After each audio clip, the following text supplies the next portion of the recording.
परशुराम जी भाल विशाल त्रिपुंड विराजा।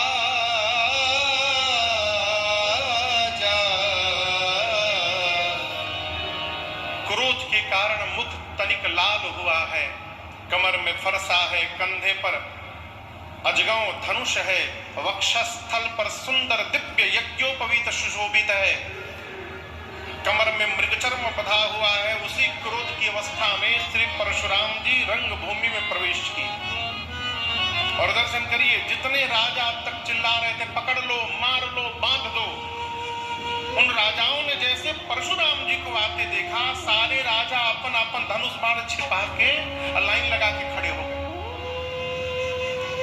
स्वामी जी कहते कतारबद्ध होके सारे राजा श्री परशुराम जी के श्री चरणों में लगे करन सब दंड प्रणाम।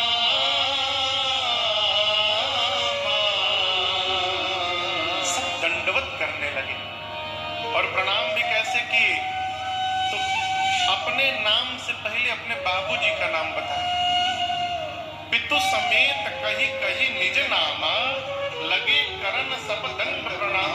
हम अमुक राजा के संतान हैं, हम आपके चरणों में दंडवत करते हैं, हम अमुक राजा के लड़के हैं, प्रणाम करने लगे। प्रणाम करके सारे राजा जाके किनारे चुपचाप खड़े हो गए, आपस में बात करते हैं, ये कहां से चली आए यहाँ पर। हम यदि जानते कि बाबा जी भी यहाँ आने वाले, हम कसम खा के कहते हैं, हम सपना न देखते ब्याह का, हम वही आते ही नहीं यहाँ पर। अब तो आके फंस गए। सारे राजा परशुराम जी को दंडवत किए। अब श्री जनक जी महाराज आकर मिले हैं, प्रणाम किए, किशोरी मैया को बुलाकर प्रणाम कराए हैं। परशुराम जी ने मेरी माँ को आशीर्वाद दिया है, आशीष दीन्हि सखी हर सानी। सखियां मेरी मां को लेकर जाती हैं। अब श्री विश्वामित्र जी महाराज आकर परशुराम जी से मिले और मेरे प्रभु और लक्ष्मण भैया को बुलाकर के प्रणाम करवाया है। यहां दर्शन करिए। आपको सामान्य एक बात बताऊं, जीव जब क्रोध की अवस्था में रहता है, प्रचंड क्रोध की अवस्था में रहता है, उसे कुछ दिखता उठता नहीं है, ठीक ना।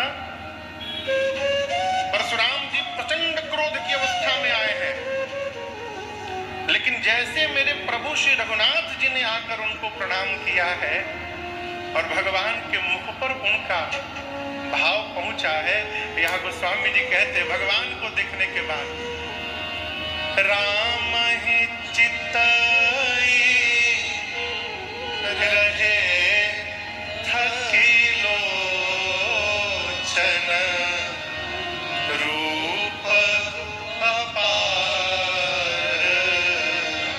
मार मदमोचन।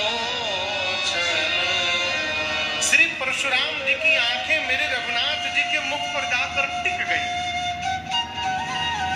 अभी अभी 22 जनवरी को सरकार विराजमान हुए अयोध्या के मंदिर में। आप भगवान के स्वरूप की कल्पना करिए, क्या अद्भुत स्वरूप है वो। आंख बंद करो तो सरकार दिखाई देने लगते हैं, ऐसा अद्भुत स्वरूप मेरे ठाकुर का। मूर्ति बनाने वाले ने कहा, आदरणीय योगी राज जी बोले कि मैंने जिस मूर्ति को बनाया था वो मूर्ति भीतर नहीं है। अब प्राण प्रतिष्ठा होते भगवान का स्वरूप बदल गया है। इस स्वरूप की मैंने भी कल्पना नहीं। आप विग्रह देखिएगा, पहले का विग्रह देखिएगा और अब का विग्रह देखिएगा, भगवान का पूरा चेहरा बदल गया। ऐसा लगता है मानो साक्षात ठाकुर आकर उसमें विराजमान हो गए। ये क्या है?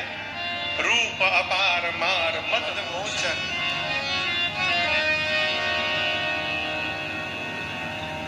मेरे भगवान को जिसने जहां जहां देखा भगवान में ही खो गया है।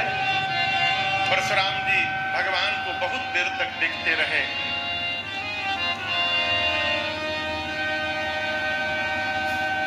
अचानक याद आया कि मैं यहाँ पर क्यों आया हूँ। जनक जी से बोले, जनक जी आज आपकी सभा में इतने राजा क्यों एकत्रित हुए हैं?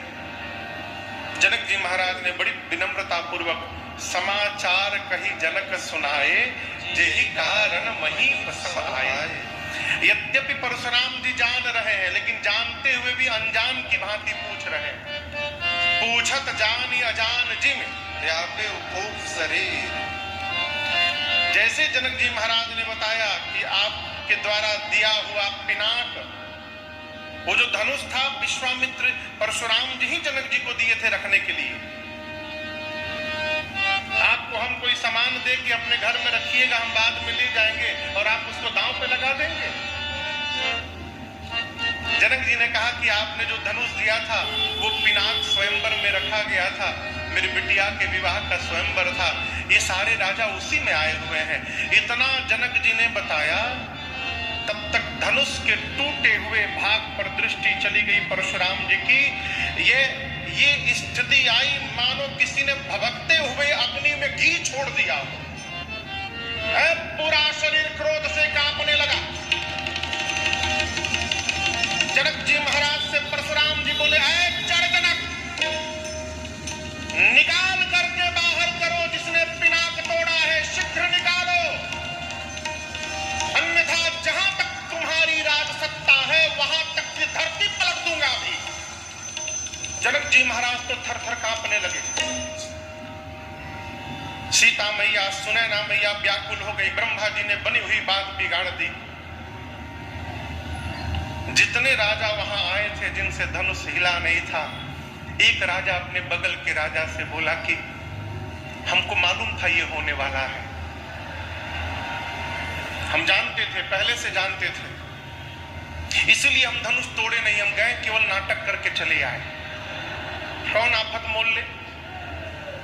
दूसरा बोला तो हम क्या हम कम ज्ञानी हैं, हम भी जानते थे ये बाबा जी आएंगे यहाँ पर, इसलिए हम तोड़े नहीं, हम भी नाटक किए। बगल के राजा से तो ये बोले, और मन ही मन अपनी भगवान से बोले, जय हो प्रभु, बचा लिया हमको आज आप, आपकी लीला अपरंपार है प्रभु, हम प्रार्थना किए थे हमसे तुड़वा दीजिए, लेकिन आपने कृपा कर दी, हमसे नहीं तुड़वाया। यदि आप हम धनुष तोड़ दिए होते तो आज बाबा जी हमको तोड़ देते। पूरी सभा डर के मारे कांप रही है। सबको भयभीत देखकर मेरे प्रभु श्री रघुनाथ जी स्वयं आगे आए और श्री परशुराम जी को प्रणाम करके विनम्रता से बोले, नाथ शंभो धन